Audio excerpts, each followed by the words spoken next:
সহকর্মীবৃন্দ, আসসালামু আলাইকুম। আজকে আমি ধন্যবাদ জানাই আয়োজকদেরকে। অত্যন্ত গুরুত্বপূর্ণ একটা বিষয়ে আজকে আলোচনার অবতারণা করেছে। সুস্থ সংস্কৃতির কথা বলা হচ্ছে। আমি মনে করি সংস্কৃতিটাই হচ্ছে সুস্থ।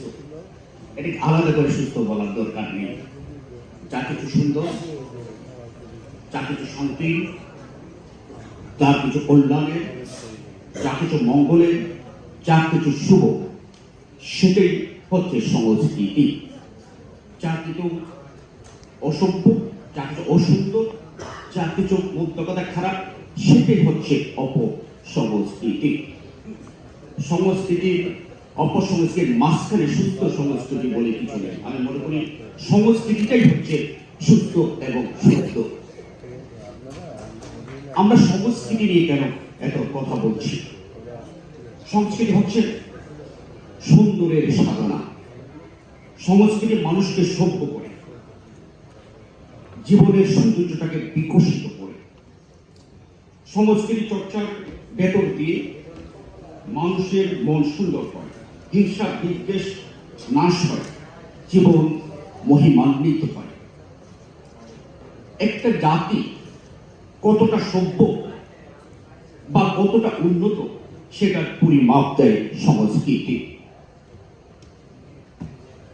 সংস্কৃতির সবচেয়ে গুরুত্বপূর্ণ দিকটা হলো এটি সভ্যতাকে ধারণ করে বয়ে নিয়ে চলে। আর অপসংস্কৃতি যা আমাদের চেতনাকে দীপ্ত করে না, ঐতিহ্যকে মহিমা দেয় না, আচরণকে শালীনতা দেয় না।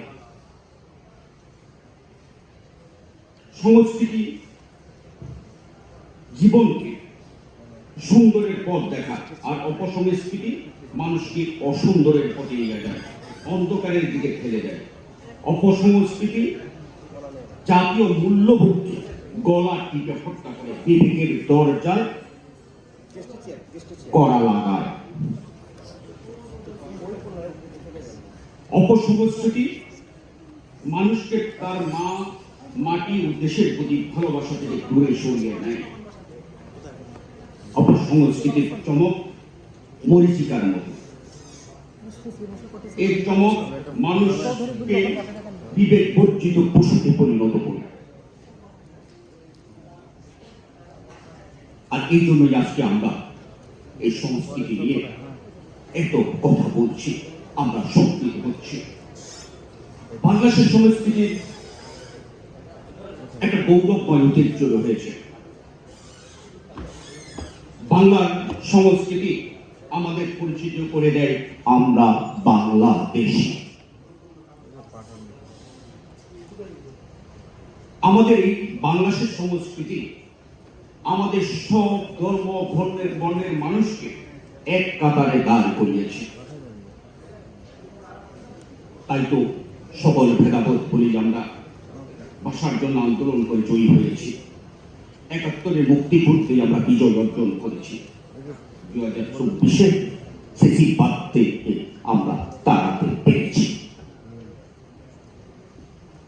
আমাদের দুর্ভাগ্যটা হচ্ছে